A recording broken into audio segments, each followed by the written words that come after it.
সে সময় সমাজ ছিল সংস্কারে আচ্ছন্ন। ছোট বড়র ভেদাভেদ, উচ্চ নিচের ভেদাভেদ ছিল চরম।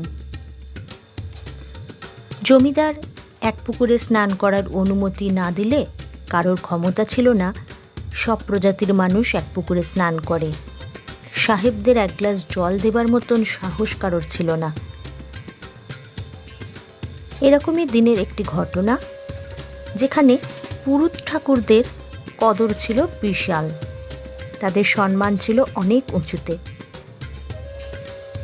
গোপাল আবার এই সংস্কারকে তুড়ি মেরে উড়িয়ে দিত। একদমই ভালো লাগতো না তার এই ভেদাভেদ। একদিন গোপালের মা বললেন, গোপাল, ধামা ভরা কিছু নৈবেদ্য আছে, সন্দেশ, ফল মিষ্টি, তুই গিয়ে একটু মন্দিরে পুজো দিয়ে আয় বাবা।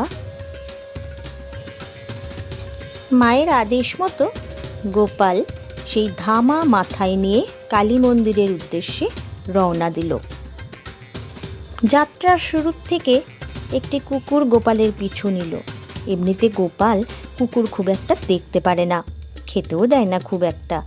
তা সত্ত্বেও কুকুরটি গোপালের পিছন ধরে এগোতে লাগলো।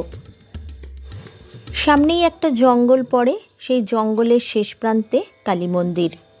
গোপালের গাটা একটু ছমছমই করছিল, যদিও আজকে কোনো বন্ধু নেই যে গোপালের সাথ দেবে।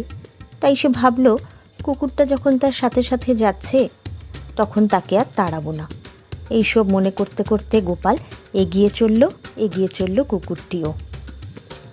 আর একটু গেলেই জঙ্গল পেরোনো যাবে। যাক বাবা, কুকুরটা সাথেই আছে, কোনো ভয় নেই। মন্দিরের কাছাকাছি আসতেই গোপালের কানে ভেসে এলো পুরুত ঠাকুরের চিৎকার, ওহে গোপাল, মন্দির হলো পবিত্র জায়গা, এখানে কুকুর সাথে নিয়ে ঢুকবে না, এতে পাপ হবে, তুমি একা পুজো দিয়ে যাও। কোথায় কুকুর পুরুত ঠাকুর?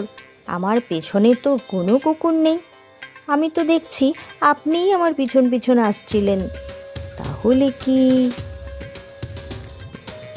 এই কথা শোনা মাত্র পুরুত ঠাকুর ভীষণ লজ্জা পেয়ে গেল এবং কিছুটা হলেও নিজের ভুল বুঝতে পেরে গোপালকে আহ্বান জানালো মন্দিরে প্রবেশ করার জন্য।